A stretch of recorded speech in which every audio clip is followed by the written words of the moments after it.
Es evidente que cuando hablamos de estas palabras que decimos, no se puede explicar con palabras, hay que vivirlo, hay que percibirlo. Bueno, parece que le añadimos palabras a las palabras. Pero si vosotros y yo hacemos estas comprobaciones con seriedad, con respeto, puesto que entramos en estado de contacto con principios que son elevadísimos en relación a la vida vigílica cerebral, con todo lo que se nos mueve en esa personalidad, y entramos en contacto con la esencia de lo eterno que está profundamente en los recovedos más profundos de nuestra conciencia, y entramos en contacto con esta realidad, hay que hacerlo con un gran respeto y seriedad. Y entonces surge esa expresión, el quinto peldaño de la escalera de oro, percepción espiritual sin velos. Esa es la realidad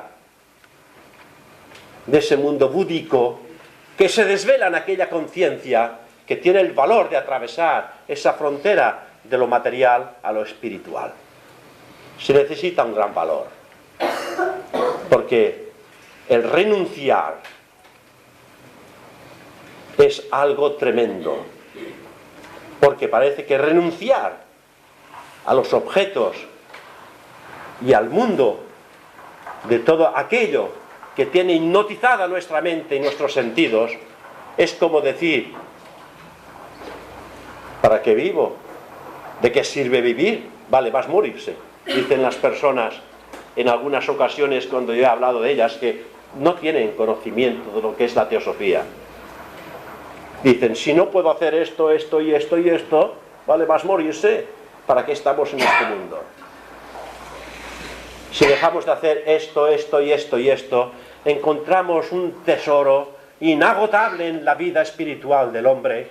Contacta el individuo con la esencia más profunda y elevada de su propia naturaleza. Ese es el gran tesoro que podemos encontrar. Y no está lejos, está aquí, en cada uno de nosotros.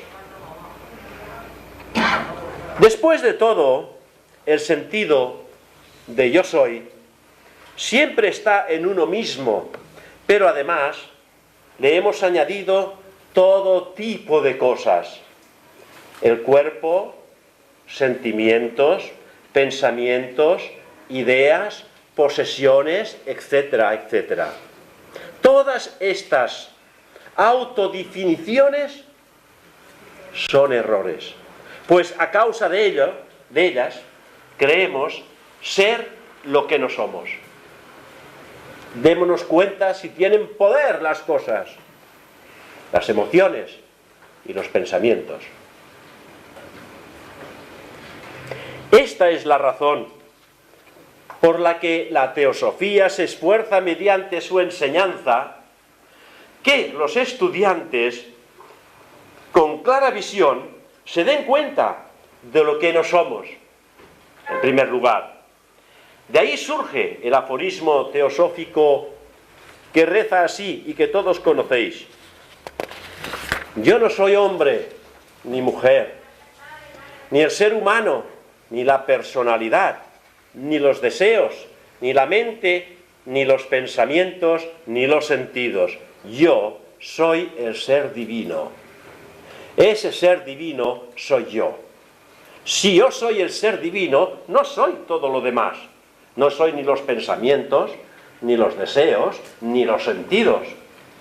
Esa trilogía la utilizo para conectarme con el mundo externo de mí mismo. Yo soy el sí mismo, yo soy la realidad, yo soy el ser divino, y preciso de estos instrumentos para entrar en contacto con dimensiones distintas a la cual yo soy vivo, en la realidad y en lo eterno. Si el cuerpo y el mundo necesitan la confirmación de otros para probar su existencia en sueño profundo, queda claro que la existencia del cuerpo y del mundo no es evidente por sí misma. Cuando esto se entiende, se le va poniendo el valor a cada cosa, y nos damos que el valor de cada cosa se va fundiendo, va perdiendo aquella atracción, y surge ese estado de vairaya, indiferencia, por las cosas. Que es indispensable que esto suceda para que la consciencia acceda a otras dimensiones superiores en las cuales los principios de cada uno de nosotros esperan. Hay un sabio del siglo pasado que lo aclara con el siguiente comentario y dice, fijaros bien, el mundo no existe separado del cuerpo. El cuerpo no existe separado de la mente. La mente no existe separado de la conciencia. Y la conciencia no existe separada de la mónada o el Atman, el cual lo es todo.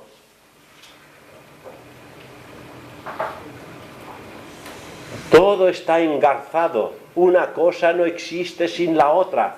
En la manifestación, una surge de la otra. En la primera conferencia, Juan Viñas dijo: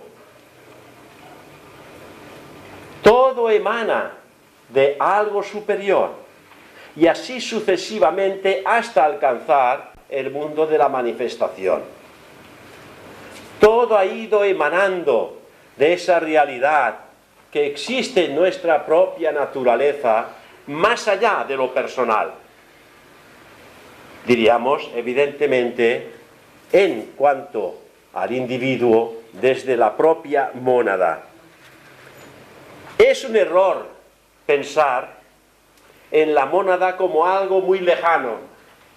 Claro, parece que eso está allá en la cima de la montaña, y que eso está muy lejos, y que está en la cima de la montaña.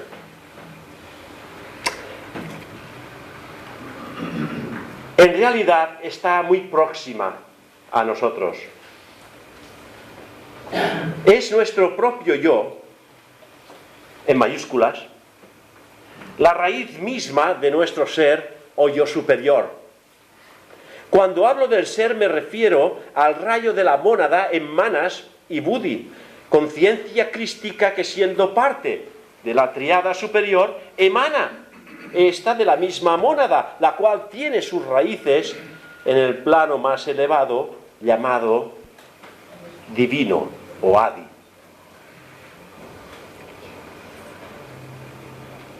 Envuelta a la mónada en el silencio y la oscuridad, nuestra conciencia, a pesar de ser la expresión limitada de ese yo, es Dios, manifestándose en nuestros cuerpos, que son las vestiduras del mismo, las envolturas, las vestiduras, las herramientas, como queráis llamarlo.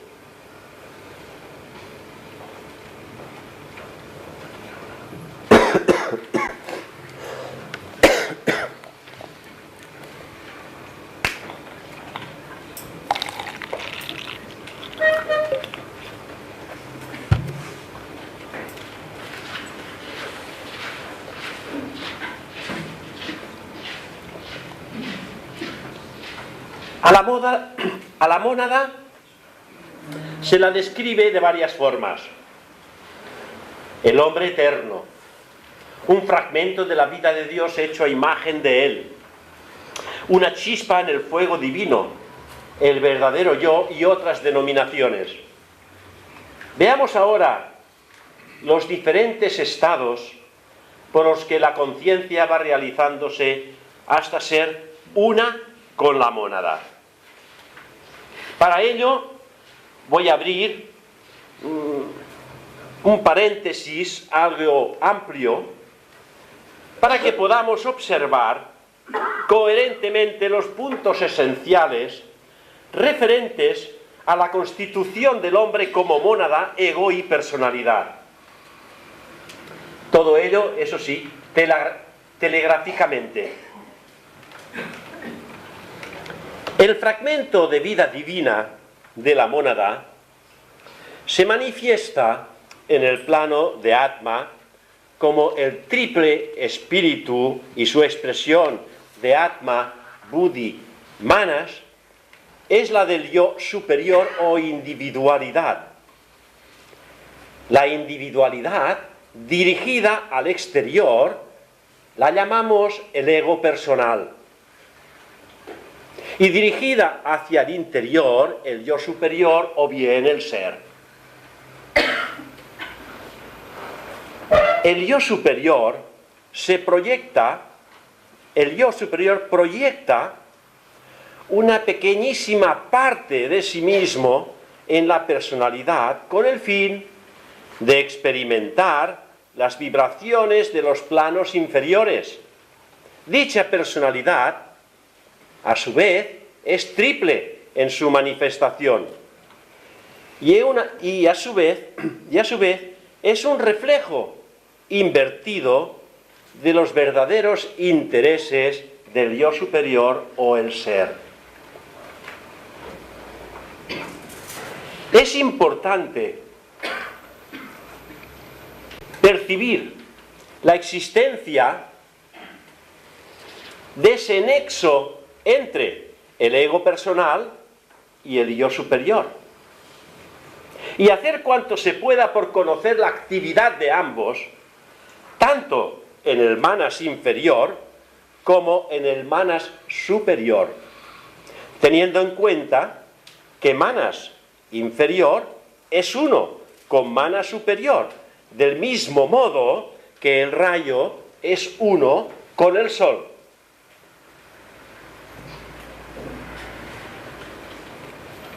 Como he dicho anteriormente, el fragmento del ego o yo superior, que se proyecta en la personalidad como ego o yo personal, se vuelve tan agudo e identificado con ella que piensa y actúa como si fuera un ser separado y trata de obrar como le place y a no sujetarse a las necesidades del yo superior, del yo divino.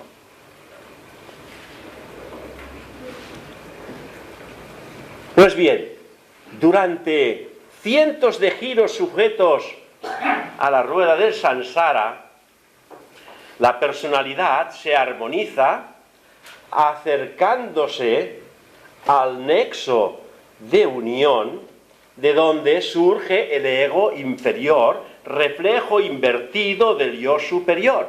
Y en ese momento delicado y decisivo, Luz en el sendero nos echa una mano y nos dice: si no buscas, en ese momento, si no buscas al yo superior o al ser, si pasas por su lado y no lo percibes, entonces no hay salvación para ti.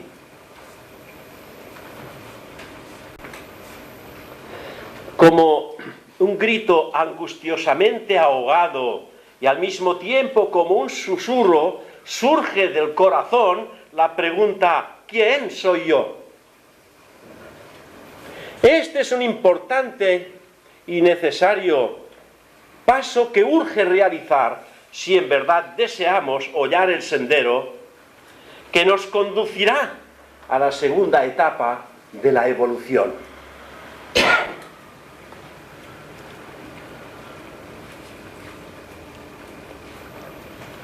La teosofía, sabéis que dice en sus enseñanzas que para la evolución hay 3 etapas. Nos dice que la primera etapa es la etapa de la individualización, la segunda etapa, la de la primera gran iniciación, y la tercera etapa, el aceptado. Pues bien, aquí se nos dice que si queremos hollar ese sendero que nos conduce a esta segunda etapa de evolución, depende exclusivamente de nuestra propia decisión. Nadie puede hacer esto por nosotros. Tendremos que tomar la decisión en un momento u otro. Me diréis: tenemos la eternidad. Sí, es verdad, tenéis la eternidad. Pero cuanto antes dejemos de sufrir, me parece que es de inteligentes intentar abordar de alguna manera el problema. El obstáculo que priva que esa realidad se manifieste en nosotros y entre comillas, que se materialice en el acto.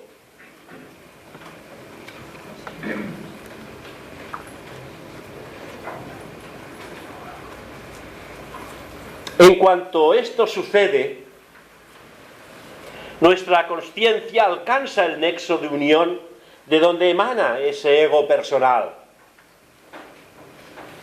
Y cuando esto sucede, este desaparece siendo absorbido por el yo superior o el ser. De ahí surgió, cuando alcanzamos el punto en el ascenso hacia la hondura de la conciencia, es recogido, es reintegrado. Y la mente inferior, liberada del deseo, estas serán otras. A partir de ahí, se iniciará la nueva andadura, cuando esto suceda, que sin dejar de ser la misma, el yo superior, siendo el rayo de la mónada, se irá replegando en unión con la conciencia de cada uno de los aspectos superiores de la tríada hasta fundirse totalmente con la mónada. Por consiguiente, el yo superior o el ser no es una manifestación velada de la mónada completa, sino una fracción ínfima de ella. He dicho antes, suponiendo que todo ese cuerpo es la mónada, simplemente un rayo de la mónada es del tamaño de la punta de un dedo, la que la mónada invierte en esa entidad a la cual llamamos yo superior.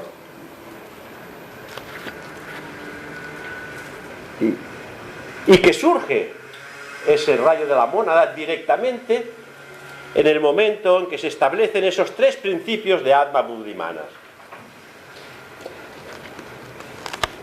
Por consiguiente, el ego superior, que perdura en nosotros desde que surgió por la voluntad de la propia mónada, se hizo trino, manifestando sus tres aspectos, Atma, Buddhi, Manas.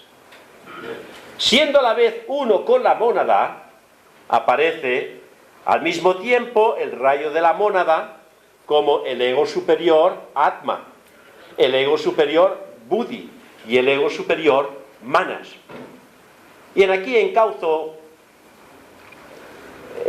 esa coherencia en la que esta mañana Juan Piñas ha dicho o ha revelado, y que por primera vez he podido escuchar, de que Buddhi, el aspecto crístico, se manifiesta tanto en Manas, en Buddhi y en Atma.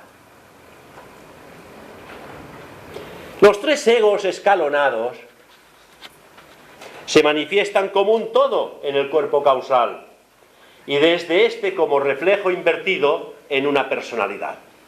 Reflejo invertido, porque al parecer hacemos todo lo contrario de lo que el ser intenta realizar.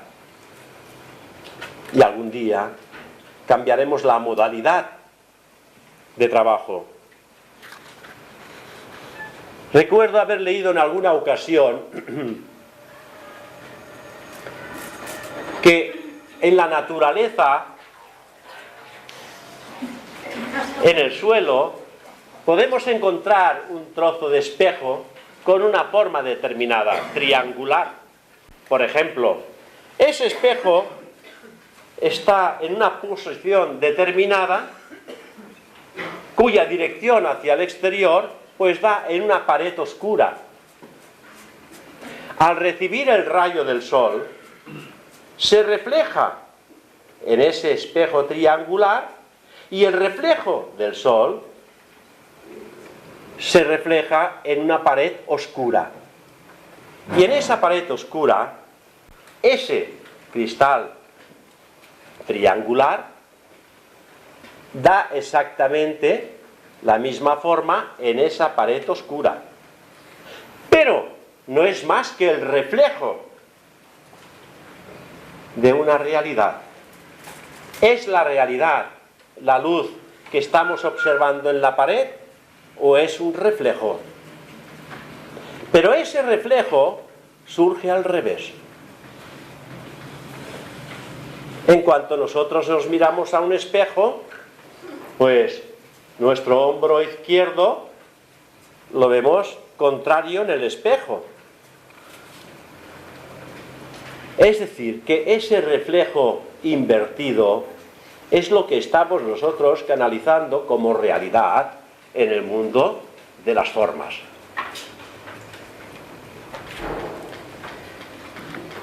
Mediante la búsqueda del sí mismo, a través de la atención y la mirada vuelta al interior, buceamos en la conciencia ampliando la percepción astral, mental, y finalmente en el causal entramos en contacto consciente con nosotros mismos, el yo superior o el ser. Cuando esto ocurre, el ego personal desaparece.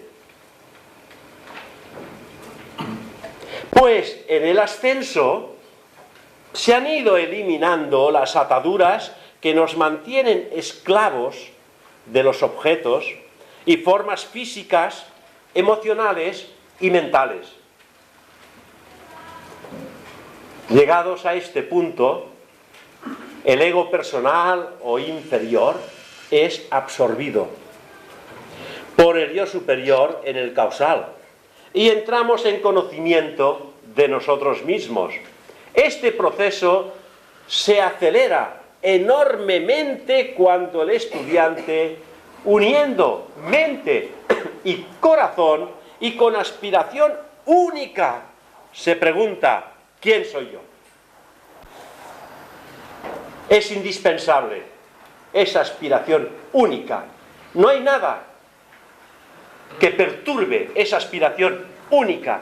Solamente hay una visión en la cual canalizamos toda nuestra voluntad y toda nuestra atención. ¿Quién soy yo? Y lo demás no importa. Está ahí, es evidente. Pero no siento ninguna atracción por ello. Siento indiferencia. Mi vida está canalizada en una sola y única aspiración. ¿Quién soy yo? Eso es fundamental. Eso llega en un momento determinado de nuestra existencia. Ojalá me hubiera llegado. Ojalá os hubiera llegado. La percepción de esa realidad estaría en la punta de vuestros dedos. Podríamos hablar de ello sin necesidad, quizás, de palabras.